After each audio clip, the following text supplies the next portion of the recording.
ബിജെപിയും സിപിഎമ്മും ഇത് ദുരുപയോഗം ചെയ്യുന്നു എന്നുള്ളതാണ്. കെപിസിസിയും സുപ്രീം കോടതിയിലേക്ക് പോകുമെന്നാണ് നേരത്തെ അധ്യക്ഷൻ അറിയിച്ചിരിക്കുന്നത്. പ്രതിപക്ഷ നേതാവും തിരുവനന്തപുരത്ത് ബിജെപിയിൽ നടക്കുന്ന പ്രശ്നങ്ങളെക്കുറിച്ചായിരുന്നു സംസാരിച്ചിരുന്നത്.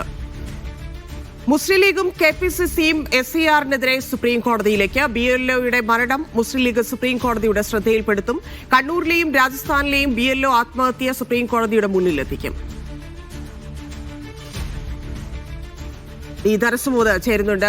സുമോദ്, ലീഗും സുപ്രീം കോടതിയെ സമീപിക്കും, KPCCയും സമീപിക്കും എന്നാണ് ഇപ്പോൾ പറഞ്ഞിരിക്കുന്നത്. ആ രീതിയിലാണ് അതുമായി ബന്ധപ്പെട്ട നടപടികൾ നടന്നുകൊണ്ടിരിക്കുന്നത്. അത്രയധികം സമ്മർദ്ദം BLOമാരിലേക്ക് എത്തുന്നു എന്ന കാര്യങ്ങളെല്ലാം ബോധ്യപ്പെടുത്തിയായിരിക്കും കോടതിയിലെത്തുക. എന്താണ് മറ്റ് വിവരങ്ങൾ?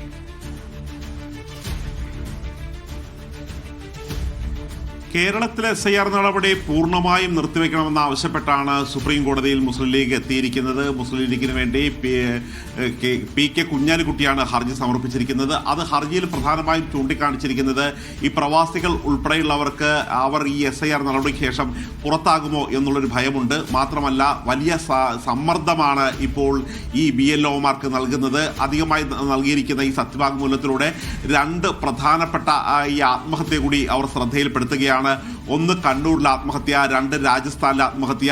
ഈ BLOമാർക്ക് സമ്മർദ്ദം സഹിക്കവയ്യാതെയാണ് ഇത്തരത്തിൽ ആത്മഹത്യ ചെയ്യുന്നത്. അതുകൊണ്ട് ഒരു കാരണവശാലും SIR നടപടികളുമായി കേരളത്തിൽ മുന്നോട്ട് പോകരുതെന്നാണ് പ്രധാനപ്പെട്ട ആവശ്യം. കാര്യം ഭരണഘടനാ ആവശ്യപ്പെടുന്ന തരത്തിലുള്ള ഒരു SIR ഇതിനു മുമ്പ് തന്നെ SSR ഇതിനു മുമ്പ് തന്നെ നടത്തിയിട്ടുണ്ട്. അത് കഴിഞ്ഞ ജനുവരിയിലാണ് നടത്തിയത്. അത് പൂർണ്ണമായി നടപ്പാക്കിയ ഒരു സംസ്ഥാനമാണ് കേരളം.